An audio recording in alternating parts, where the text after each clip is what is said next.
Mamá, cierra la puerta del pasillo. Porque si no me trastorno. Sí. Ah, bueno, vale, venga, pues nada. Venga. Buenas tardes y hoy vamos a empezar con el tema de historia de la lengua número 1, ¿vale? Este tema no tiene mucha molla, mucha complejidad y entonces va a ser bastante sencillo y espero que no se me vaya el vídeo bastante largo, ¿vale? Este intentaré hacer solo en un vídeo. Los otros ya con conceptos más complejos y tal, intentaré hacer 2, 3 vídeos incluso para poder ir un poco más al grano. Este es más contextualización y no tiene mucho en lo que meterse. Para empezar, en la historia de Inglaterra sabemos que podemos colocar muchas distintas civilizaciones dentro de ella, ¿vale? Podemos empezar con los celtas, después los romanos, luego vienen los anglos, saxons, and Jutes y los jutes, los vikingos, la quinta los normandos, sexta los Tudor, la séptima los Stuart, la octava los Georgians,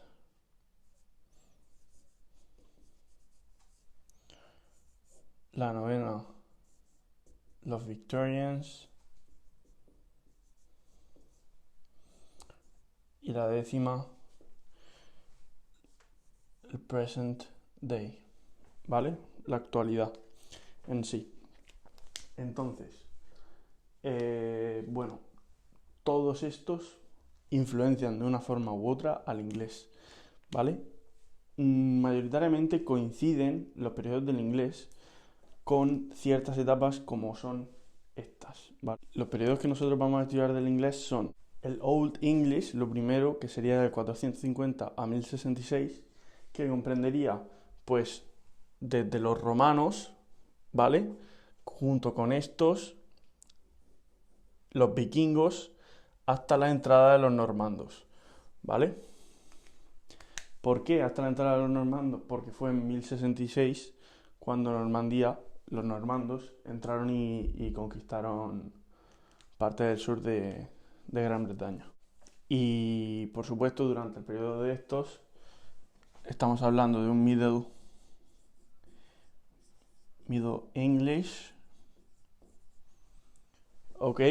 Que comprende los normandos hasta aproximadamente los Tudor.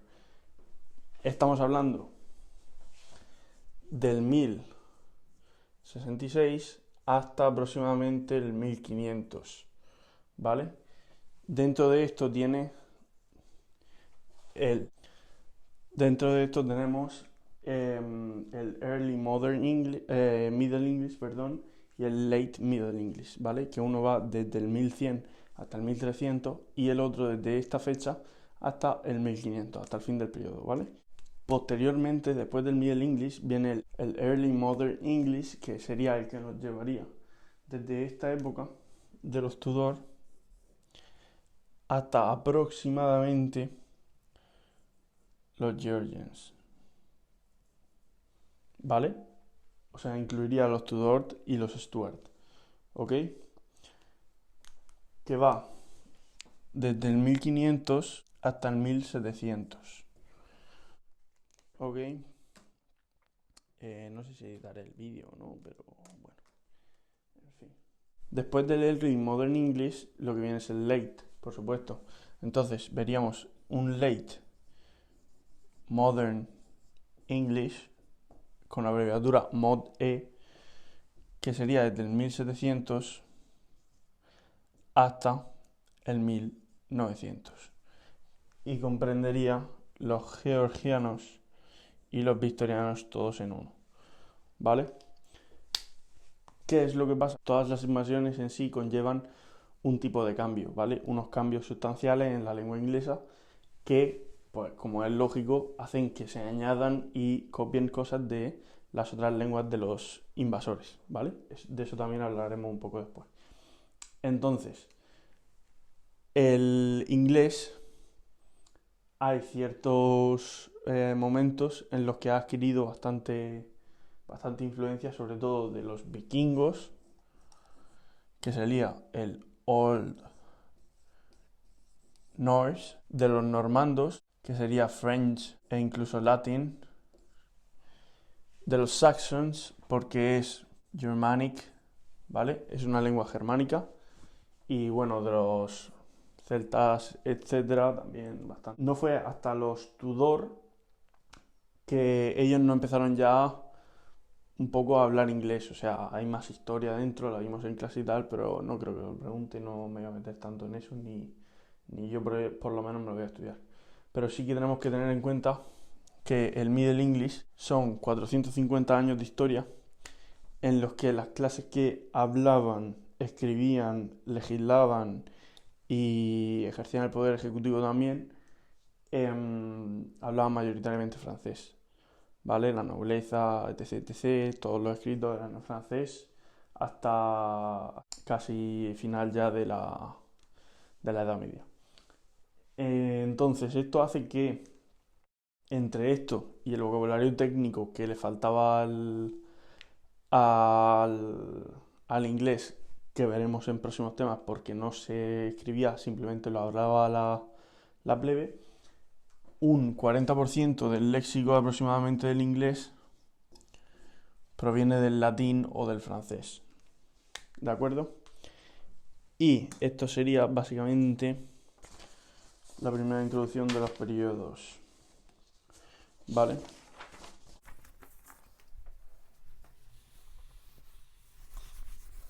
Pero vamos, que esto es un poco como contexto.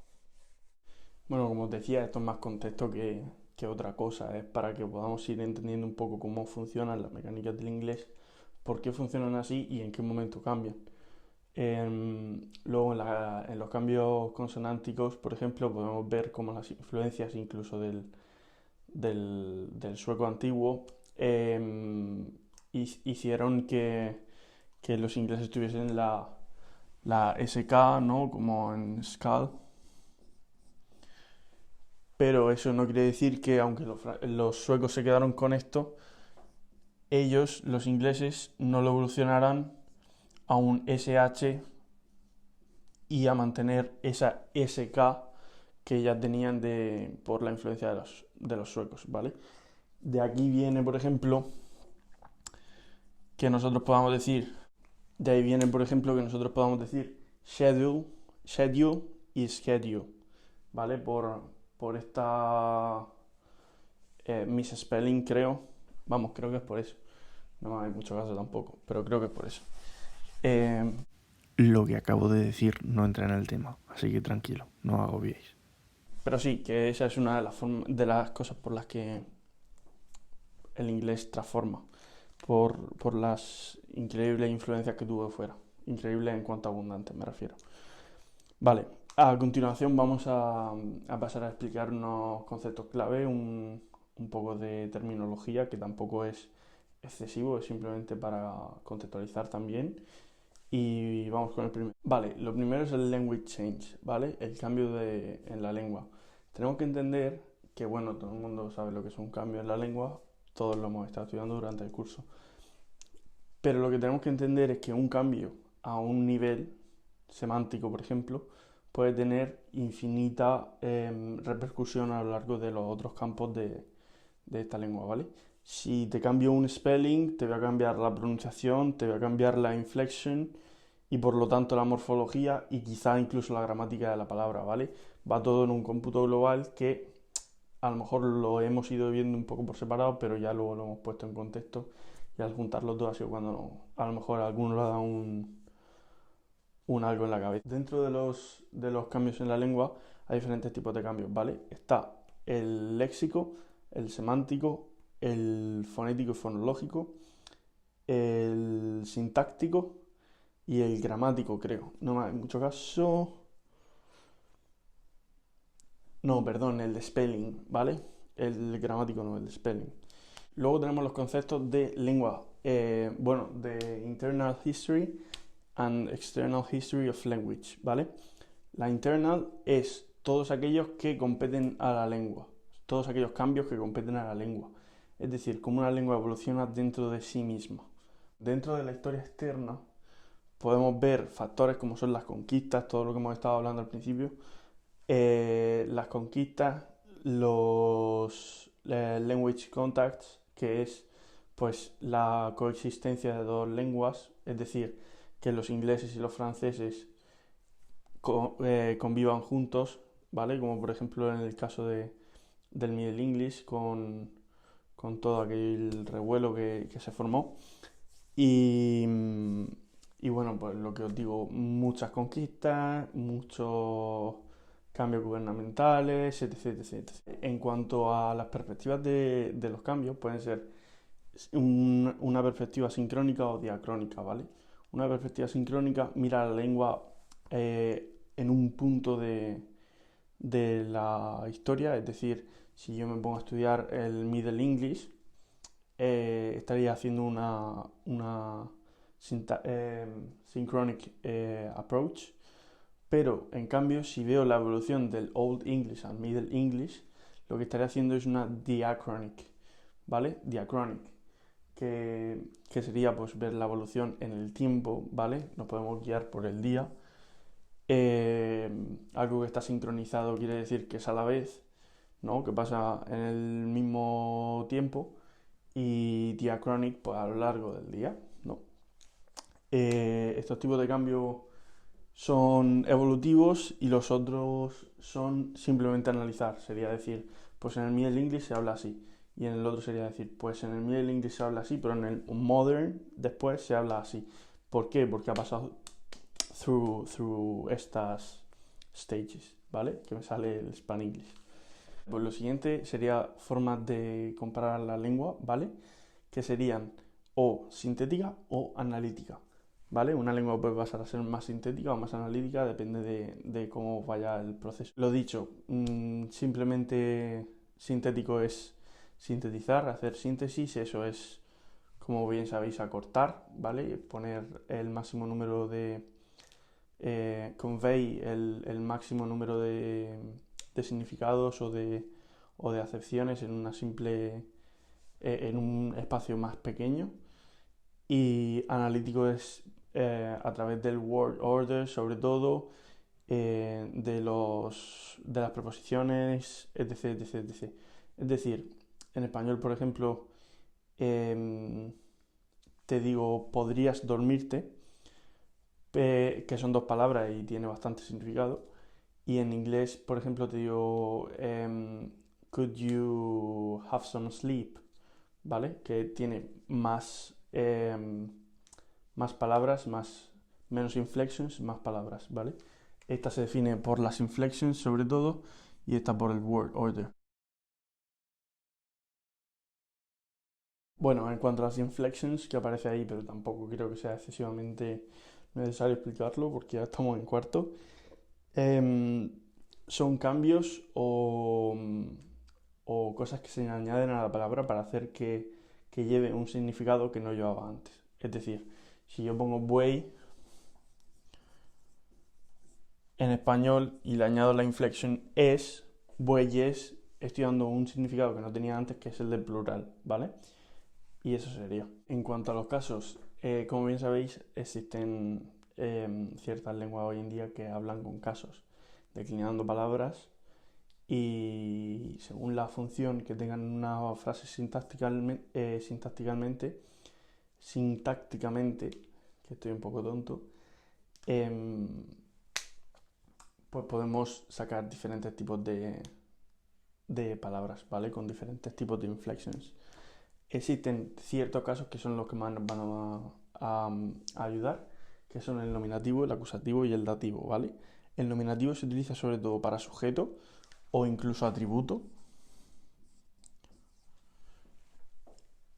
el acusativo para complemento directo y el dativo para complemento indirecto, y creo que en el inglés medio, en el inglés antiguo, en el Old English, también para lo que viene siendo el tema de complementos circunstanciales, etc, etc, etc. Luego en latín pues ya utilizaban el ablativo y el vocativo también, que no sé si existían por aquel entonces porque no di esta clase en tercero, ¿vale? El siguiente concepto es bastante importante, es analogía. Este sí que deberíais de prestarle bastante atención y yo intentaré expresarme lo mejor que sepa. Vale, una analogía es una comparación entre dos cosas que son similares. Es decir, eh, lo he puesto verde por un motivo, ¿vale? Que es green of envy, ¿vale? De envidia, porque es, si tú lo tienes, yo lo quiero. Y es lo que hace muchas veces el inglés, como por ejemplo veremos en un futuro, a la hora de hacer las inflections de los plurales, ¿vale? Sobre todo se carga, aunque queden restos hoy en día, como por ejemplo ox, que es buey, el plural es oxen, o goose, que pasa a ser geese, ¿vale? Este tipo de palabras, no estas en concreto, son las que en el inglés, en la transición que veremos en un futuro, ¿vale? En futuros vídeos. Voy a hacer como los youtubers, os lo pongo por aquí. Como veremos en la transición de futuros vídeos, veremos que todo este tipo de palabras, que suelen hacer los plurales así, se copian de las que lo hacen como otras que lo hacen así, ¿vale? Estos ejemplos no son buenos porque precisamente cow es uno de los que cambia y se adapta al tipo de plural que lo hace en S o en ES, ¿vale? Y eso lo veremos en un futuro, pero es importante que sepáis que el concepto de analogía es si tú lo tienes, yo lo quiero, que es lo dicho, tú lo haces así, pues en vez de tener 30.000 formas de hacer las cosas, vamos a reducirlo todo a una y vamos a decir que todos los plurales sean como lo tienes tú, ¿vale? Y en principio eso sería. Vale, y para finalizar este apartado, tenemos la diferencia entre weak y strong nouns o verbs o lo que nos pongan por delante, ¿vale? Nos lo comemos todo. La diferencia es que en el inglés antiguo, tanto el weak, los weak nouns y los strong, como los verbos que eran weak o los que eran strong, se declinaban o se conjugaban de forma diferente, ¿vale? Dependiendo del tipo de verbo, por ejemplo, podemos ver que unos tienen pasado regular y otros tienen un pasado irregular. Esto lo iremos viendo en un futuro, es simplemente que sepamos que hay una distinción, o había, mejor dicho, una distinción que cada vez va desapareciendo más, entre los verbos fuertes y flojos y entre los nouns e incluso adjetivos, creo, no estoy seguro, lo veremos en un futuro, fuertes y flojos, ¿vale? Simplemente esto, saber tener el conocimiento y fuera. Y en principio eso sería, no quiero extenderme más porque creo que el tema tampoco lo merece, ya lo haremos cuando lleguen vídeos futuros y sea la cosa un poco más de boxeo, de lucha, algo fuerte. Y nada, bienvenidos al canal y estos son los motivos por los que el inglés medio y el inglés moderno cambian tanto, ¿vale? Un saludo.